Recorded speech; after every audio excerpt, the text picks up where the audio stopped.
1980-yilda O'zbekiston Kompartiyasi Markaziy komitetiga meni ishga oldilar. Sababi o'sha bizni haligi 10-sovxozga kelganlarida meni 1-2 marta shu traktor haydab yurganimni ko'rganlar, boshqa ishlarimni ko'rib yurganlar ekan shekilli. Keyinchalik meni shu chaqirib shu O'zbekiston Kompartiyasi Markaziy komitetiga ishga olganlar. Shu meni keyin qishloq xo'jalik mashinalarini ishlab chiqarish, yangilarini yaratish, uni qayta ishlash kompleksini yaratish bo'yicha menga shu vazifani topshirgandilar. Shuning uchun qishloq xo'jaligini u kishi bizni oldimizga qo'ygan vazifa shundan iborat ediki, qishloq xo'jaligini kompleks mexanizatsiyalash, kompleks kimyolashtirish, kompleks irrigatsiya meliorativ ishlarini olib borishda hammasini kompleks qiladilar. Masalan aytaylik, qishloq xo'jaligining kompleks mexanizatsiyalash deganda nimani tushunish kerak? Birinchidan, eng o'sha paytda dunyoda ilg'or bo'lgan ekkich, rus tilida selka deymiz, shular ishlab chiqarildi O'zbekistonda. Keyin yer yumshatkich mashinalar ishlab chiqarildi. Keyin bu hasharotlarga qarshi ishlaydigan, kurashishga moslashgan mashinalar ishlab chiqarildi. Undan keyin paxtani terish mashinalari 2 qatorlik, 4 qatorlik va ularga haligi o'zi yuviladigan tarkibiy shpindellar ishlab chiqarildi. Hech bir qo'l ishlari kamayadigan. Eng muhimi aytish kerakki, meni tengdoshlarim o'sha paytda ishlagan, hozir mana 70 dan oshib 80 ga borgan odamlar, mexanizator bo'lgan, injener bo'lgan odamlar juda ham yaxshi tushunadiki, cho'ldagi o'sha paytda bironta qishloq xo'jalik mashinasida kabina yo'q edi. Bu degani o'sha biz endi paxtani dori bilan ekardik, paxtani hasharotlarga qarshi kimyoviy ishlardik. Undan keyin nimasini tushiramiz deb, bargini tushiramiz deb yana uni defoliatsiya qilardik. Hammasi kimyoviy ishlash edi. Bu esa quruq va issiq sharoitda haligi changda ko'tarilib, mexanizatorning sog'lig'iga juda ham qattiq zarar qilardi. Shularni hisobga olganda Sharof Rashid 1981-yilda shu qaror qabul qildilarki, mana shu o'zimiz Toshkent traktor zavodini rivojlantiramiz, unda traktorlarimizga kabina o'rnatamiz. Kabinalar haligi himoyalangan, hozir juda kenglangan shu himoyalangan oynalar o'rnatamiz, ham ichiga sovutgich, isitgich o'rnatamiz deb qaror qabul qilingan va qaror amalga oshgan. Eng muhimi, o'sha paytdagi bizni tengdoshlarimiz biladiki, traktorlarda o'tirg'ichlari metaldan yasalgan edi. Vaholanki, u qizlar ishlardi, mexanizator bo'lib, mana Tursunoy opa Oxunova, Inobat opam Oxunova, mana men o'z ko'zim bilan ko'rganman, 100 martalab gaplashganman Inobat opam bilan. Bunaqa qizlar son mingta edi. Cho'lda hammasi shu ishlarda, ammo lekin traktorlarda o'sha sharoiti juda ham yomon edi. Shu men eshitganmanki, Sharof Rashid juda ko'p bu masalani sobiq markazga qo'ygan. Bu texnikani ahvoli bunday. Bu traktorchilarimiz yosh mayib bo'lib qolyapti, kasal bo'lib qolyapti. Shuning uchun siz bizga mana shu mablag' beringlar. Biz Toshkentda, O'zbekistonda zavodlar qurib kabina yasaylik. Ularga kabina qilib beraylik deganda bu masalalarga ular panja orasida qaragan. Bu endi qarangda, ularda bo'lgan. Ularda kabinalar bo'lgan. Endi aytaylik, bizga kelgan haligi haydov traktorlarda ham bo'lgan. Aytaylik o'sha kabina, lekin bu chopiq traktorlarida bo'lmagan. Endi yana bitta masala, bu paxtani mana biz boshlang'ich ishladik. Hamma biladi, bular o'sha paxta punktlariga boradi, paxta punktlaridan paxtani qayta ishlash zavodiga boradi va undan sobiq ittifoqqa o'sha aytganimdek 93% ketgan. Men juda ham yaxshi bilaman, o'zim ham ishtirok etganman tayyorlashda. Sharof Rashidovich har bir tuman markazida va katta qishloqlarda to'qimachilik fabrikasini qurish to'g'risida qaror qabul qildilar. Moskvalarga borib unga haligi moliyalashtirish asoslarini topib keldilar va butun respublikada o'sha to'qimachilik fabrikalari qurish juda katta boshlanib ketdi. Unga o'zimizda Toshkentda tosh tekstilmash degan zavodlarda, keyin O'zbek xlopkomash zavodi paxtani qayta ishlash zavodlarini rivojlantirishda shunday kuchli haligi o'sha paytda inqilob bo'ldiki, deyarli barcha tuman markazlarida to'qimachilik fabrikalari qad ko'tardi. Men o'zim shularni qurilishini nazorat qilganman, ko'rganman. Bularning har birida 400, 500, 1000, mingdan ortiq hali yoshlar ishlay boshladi. Juda katta bir inqilob bo'lgan. Endi qarang, o'shanda shu 7% dan 10%, 11% ga ko'tarilganda O'zbekistonda paxta tolasini qayta ishlash, chuqur ishlash va undan tayyor mahsulot chiqarish. Yaxshi bilasiz, o'sha haligi 1 kilogramm paxtadan shu bir necha 10 metr mato ishlab chiqarilgan. Uni sotish narxi bilan paxtani sotish narxi o'rtasida bir yuzlar martacha farq bo'lgan. Shuning uchun qaymog'i markazda qolgan. O'zbekistonda paxta yetishtiruvchini cho'ntagida o'sha sariq chaqa qolgan bo'lsa ham, o'zbek xalqi shunga chidab, o'sha mustamlakachilikda o'sha og'ir shu zarbalarini ko'tarib, hali ham o'zini milliyligini, tilini, qadriyatini, madaniyatini yo'qotmay, tarixini yo'qotmay shu paytgacha keldi. Endi meni juda qiynaydigan yana bitta masala borki, bu ommaviy axborot vositalarida Mirzacho'lni o'zlashtirish xato bo'lgan. Juda ko'p pul O'zbekistonda boshqa tomonlariga, sohalariga ketadigan mablag' bekordan bekorga sho'r yerlarga sarflab yuborilgan. Bu Rashidovni aybi deb shu uyalmasdan, netmasdan gapiradigan odamlar bor. U odamlar bilmadim Mirzacho'lda ishlab ko'rganmi, ishlamaganmi, cho'lda nimaligini biladimi, cho'lda bir kecha yotganmi, yo'qmi, men bilmadim. Men o'sha yerda aytayapman, tug'ilib o'sha yerda yoshim pensiya yoshiga yetganda mana Toshkentga kelib yashayapman. Hammasini bilaman. Yerto'lada turdim. Vagonlarda yashadim. Suvsizlikda bitta men emas, men bilan yuzlab odamlar shunga toqat qilib, sabr qilib, hech kim hech qayerga bir shikoyat yozmagan. Chunki ko'tarinkalik bor edi. Bugun shu yerda o'zlashtirsak, shu yerga paxta eksak, qovun eksak, supurgi eksak yoki no'xat eksak yoki biron bir kartoshkami, savzimi eksak, ertaga bundan daromad olaman, oila tiklayman, uylanaman derdi meni tengdoshlarim. Men o'zim o'qitganman ular traktorchilikka. Jon deb o'qirdi. Unaqa qochib ketish yo'q. O'sha bolalar hozir mana yoshi 70 dan oshib ketdi. O'shalar birontasi ko'chib ketmagan. Bitta yarimta yengil tabiati ketmagan bo'lsa, hamma birga borganlarimiz, o'sha cho'lga borib birga ishlagan o'rtoqlarim hammasi qolgan. Birontasi endi bir ishi o'zgarib ketmagan bo'lsa, hammasi yoppa sog' salomat, baxtli, saodatli bo'lib, navarali, chavarali bo'lib, men har zamonda ular to'ylariga, tomoshalariga, yaxshi, yomon kunlarga borib ishtirok etaman. Endi bu rizochilik alomatidan. Chunki agar xato bo'lganda odamlar uni allaqachon tashlab ketardi u yerni. U yerni sevdi, u yerda vatan qildi. Yerda otasini keksayib vafot qilgan onalarini qo'ydi. Yerda ularni o'zlarini haligi bir-biri bilan quda bo'lib, anda bo'lib, qarindosh bo'lib ketdi ular. Ularni hech qanaqa kuch ajratolmaydi endi.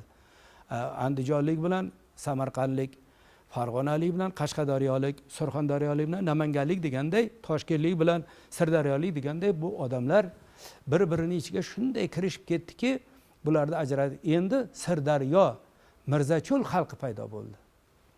Sirdaryo viloyatini mana shu Mirzacho'lda aytsak, bu baxtli joy. Endi uni o'sha Efron bilan Bragaus Golodniy step deb ataganda, o'shani kelib ko'rgan odamlardan o'zlari kelib ko'rmagani o'sha bu yerga kelgan ofitserlarda hech narsa yo'q degan bo'lsa kerak, lekin ular juda katta xato qiladi. Men o'nlab asarlar yozdim Mirzacho'lda. Men o'sha yerlarda yotganman. Bu shunchalik haligi o'simlik dunyosi va hayvonot dunyosi shunchalik boyki, hayratga tushasiz. Bunda uchun sayg'oqlar bo'lgan.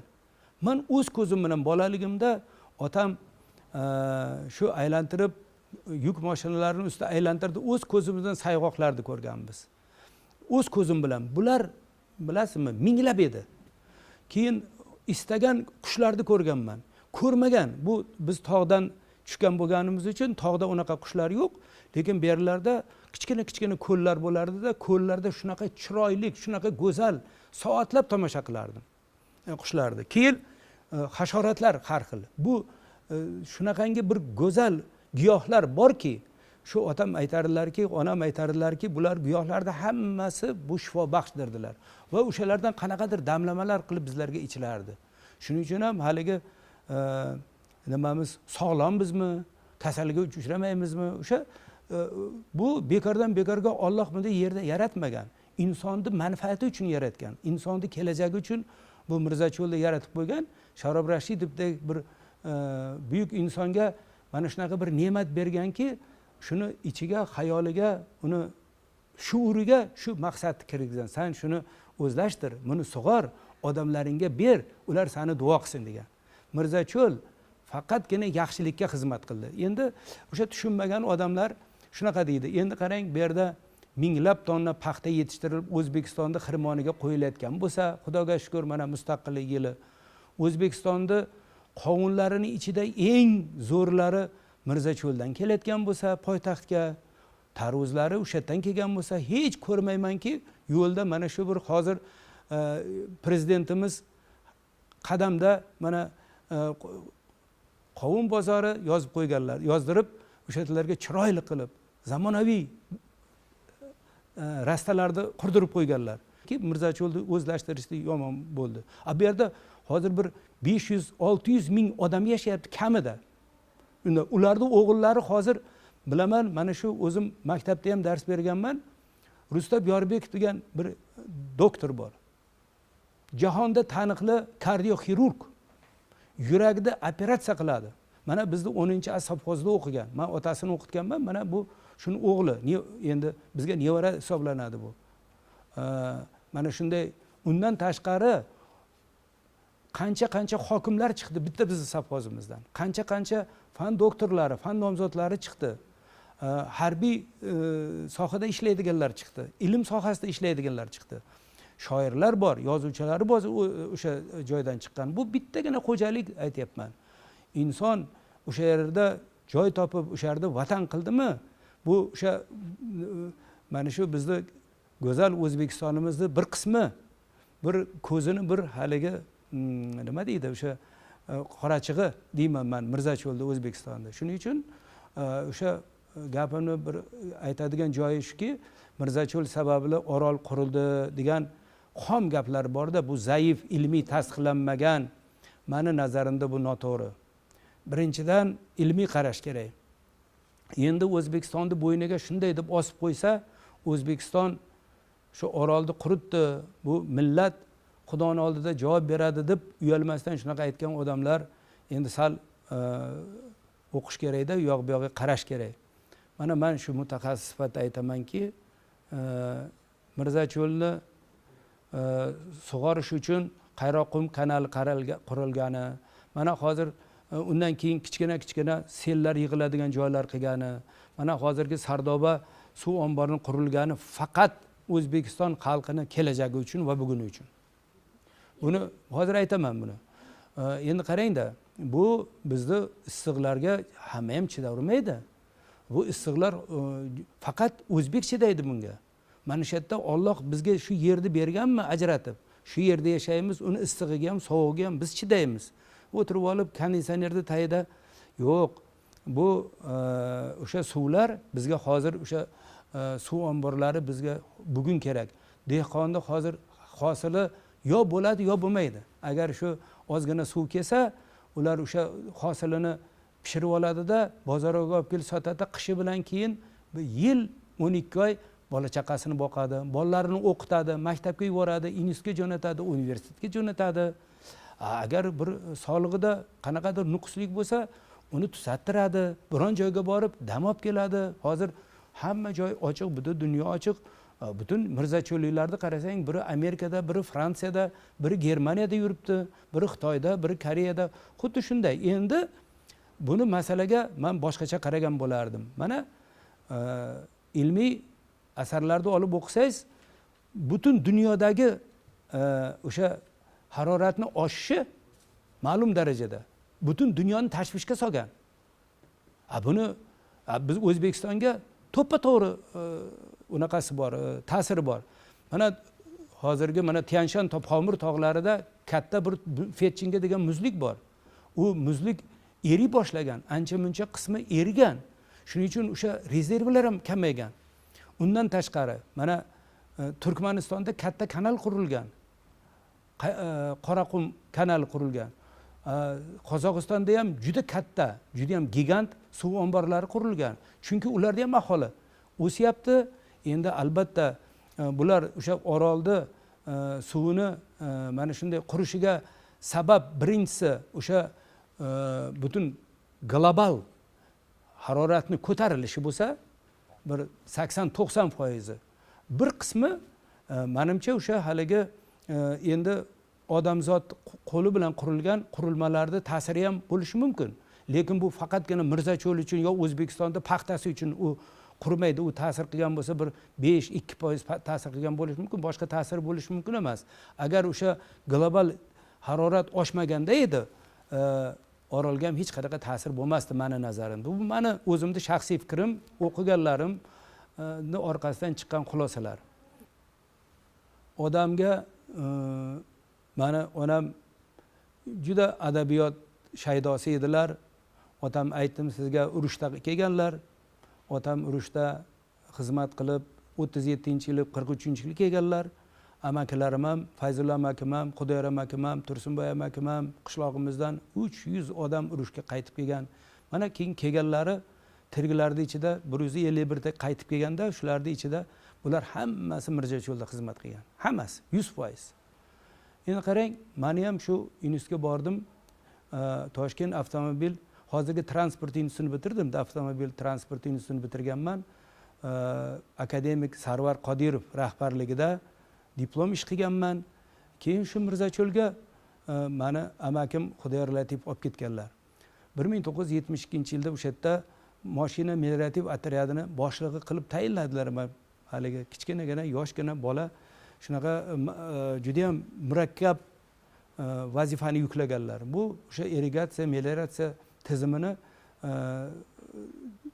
ustuvor, barqaror ishlatishni ta'minlovchi tashkilotda, o'sha xo'jalikda.